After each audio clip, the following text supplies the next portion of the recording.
within a single city. How can it appear as a realm of jewels and a land of ruin at once? At that time, Sudhana, with single-minded right mindfulness, contemplated the Dharma gate of illusory wisdom, perceiving all phenomena as liberation like illusions. Thus he contemplated, giving rise to vows like illusion, purifying the Dharma that is like illusion. He journeyed onward without pause, now passing through human cities and villages, now traversing desolate plains, rocky ravines, and perilous paths, never knowing fatigue, never seeking rest. Thus he advanced step by step, until he came to the great city of wondrous light. At that time, Sudhana asked the people, "Where is the great city called Wondrous Light?"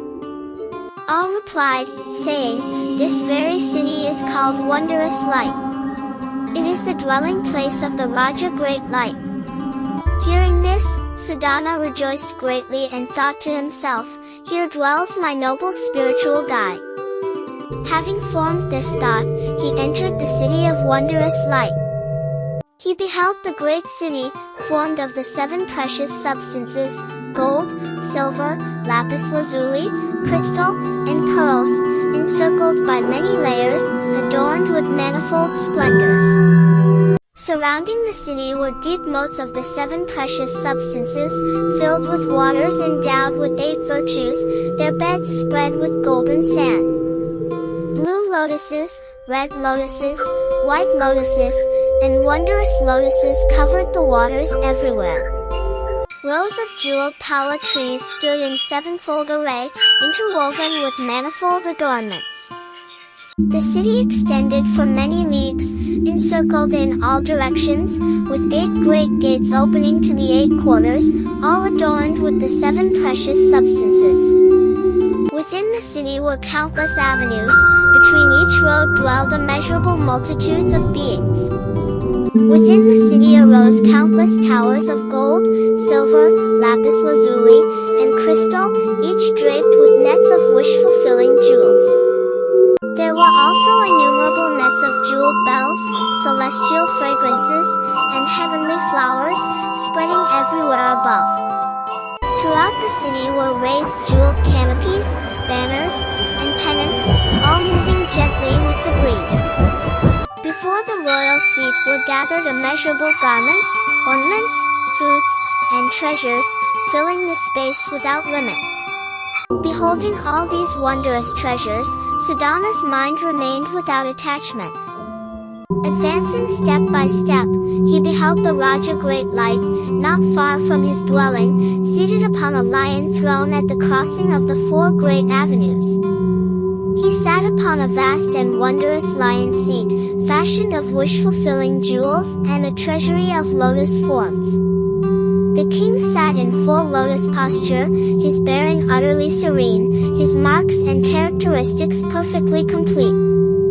Like a mountain of pure gold, his radiance blazed forth. Like the sun in a clear sky, his majestic light shone forth. Like the full moon, all who beheld him were cooled and refreshed. Throughout the cities and villages, along every roadside and at every crossroads, all necessities of life were freely provided.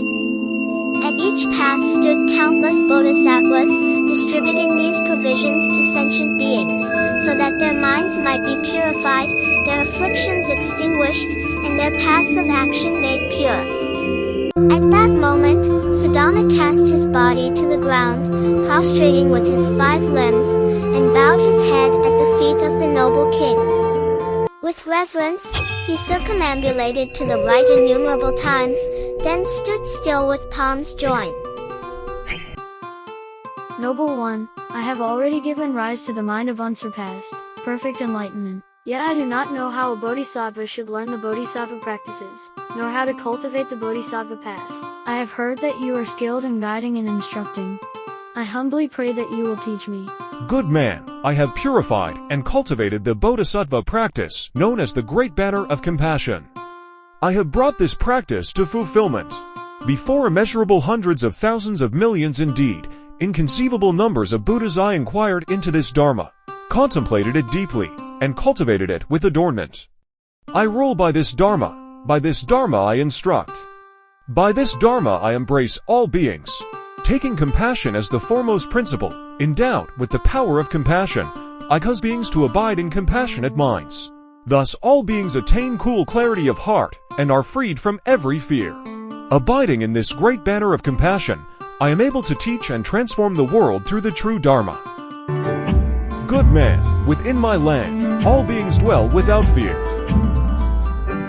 If beings, poor and destitute, come before me seeking aid, I open the treasuries and allow them to take freely.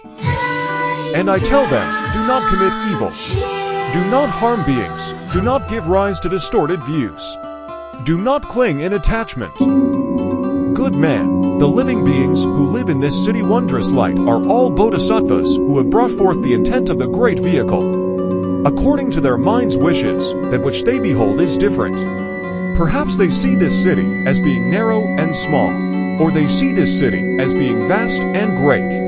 Perhaps they see earth and sand as its ground, or they see a multitude of jewels as its adornments. Good man, if there are living beings whose minds are pure, who have planted good roots, who have made offerings to all Buddhas, who have brought forth the resolve and tended along the path of all wisdom, who have taken all wisdom as the ultimate location, and who have been gathered in and received by me when I cultivated the bodhisattva conduct in the past, then they will see this city as being pure and adorned with multitudes of jewels. The rest will see defilement. When I enter the Samādhi that accords with the world, taking great compassion as foremost, all minds of fear and harm naturally cease. Remain for a moment, too shall see for yourself. At that time, the Dharma king immediately entered this Samādhi. The city, both within and without, trembled in 6 harmonious ways. The jeweled ground, walls, halls, and palaces all emitted wondrous sounds, bowing in reverence toward the king. All who dwelled within the city rejoiced together, weeping with joy, and cast themselves to the ground in reverence toward the king. Birds and beasts gazed upon one another and gave rise to compassionate hearts. Mountains, plains, and all grasses and trees turned toward the king. Devas, dragon kings, and celestial maidens filled the sky, raining flowers and music as offerings. At that time, the Dharma king arose from Samādhi. Good man, I know only this Samādhi, the bodhisattva concentration that takes great compassion as foremost and accords with the world. As for the bodhisattva great beings, their practices and virtues are beyond measure and description. To the south from here lies a royal city called Peaceful Dwelling. There dwells a lay woman known as the Unmoving One. Go to her and inquire, how does a bodhisattva learn the bodhisattva practices and cultivate the bodhisattva path? At that time, Sudhana bowed at the king's feet, circumambulated innumerable times, and respectfully took his leave. The Raja Great Light first explains a defining characteristic of the city of Wondrous Light. The appearance of its environment is determined by the purity of the observer's own mind. Those whose minds are pure perceive the city as adorned with manifold precious treasures. Those whose minds are tainted perceive it as filthy, dilapidated, and worn. The purpose of the Raja Great Light's entry into Samādhi is precisely to address this condition of impurity within the minds of beings. When the king abides in the Samādhi of Great Loving-Kindness, he in fact temporarily attunes the minds of all beings to the same frequency, one of compassion and purity. As a result, beings who previously perceived the world differently due to differing mental states now give rise, at that moment, to a shared compassion and joy. This produces a unified response. They bow in reverence toward the Raja Great Light, who embodies this vast power of loving-kindness. This influence extends even to the insentient realm, the structures, mountains, rivers, grasses, and trees. They emit wondrous sounds or turn toward the king in reverence, symbolizing that the power of great compassion transcends the boundary between sentient and insentient, enabling the entire illusory world to enter into a state of harmonious unity. If you're seeking light, remember, it's never far away.